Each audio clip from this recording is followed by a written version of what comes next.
Yo, does this count as doing a one arm on a 10 mil?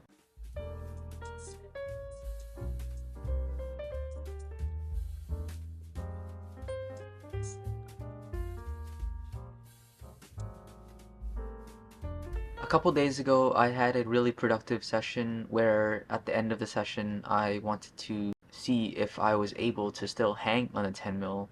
And to my surprise, not only did I hang on it, I was able to do a one arm pull up on it. So I grabbed the camera and to my surprise, I was able to do it again, although not as cleanly. In this video, I just wanted to talk about the things that I've learned since then and actually cover what the program was. A lot of stuff has changed since the 10 mil video, and spoilers, I am hangboarding again. So in the video, I talked about how I stopped all forms of off-the-wall finger strength and saw a remarkable increase in my finger strength, not only on the wall, but actually off the wall as well. But a couple weeks after that video, I did notice a plateau in my finger strength, so I've had to reincorporate a hangboard routine back into the program in order to see progression again. This time round, instead of trying to cram a max hang routine basically whenever I can get the chance, this new program addresses some of the weaknesses that I've been avoiding with my finger strength, that being my inability to hang on shit with a straight arm. So most of my one arm finger strength lies on the fact that I can actively engage on the edge and almost pull myself off the ground. And conversely, my dead hang strength is abysmal because I just can't passively hang on my fingers, only being able to stay on a 20 mil edge for 1 to 2 seconds max. So what is the actual routine?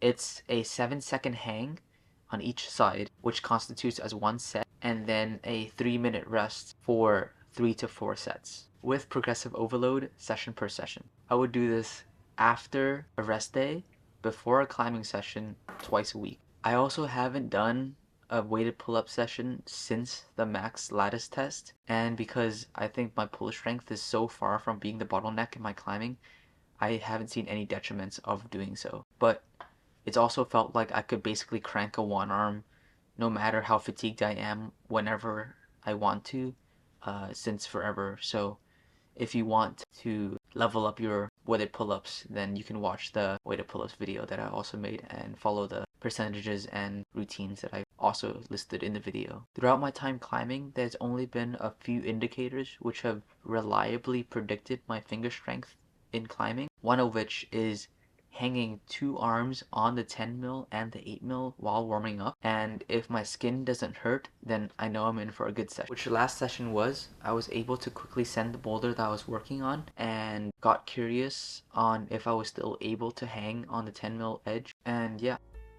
One arm pull up on 10 mil attempt.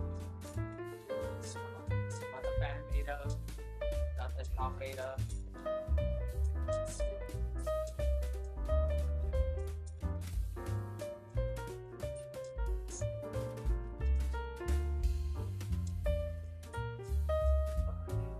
Did I count?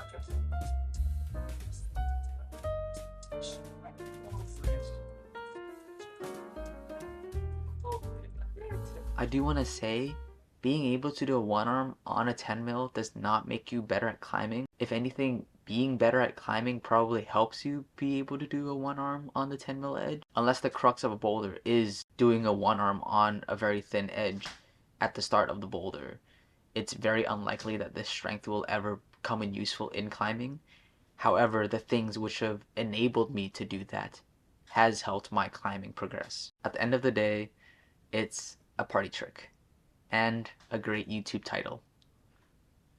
Peace out, gang.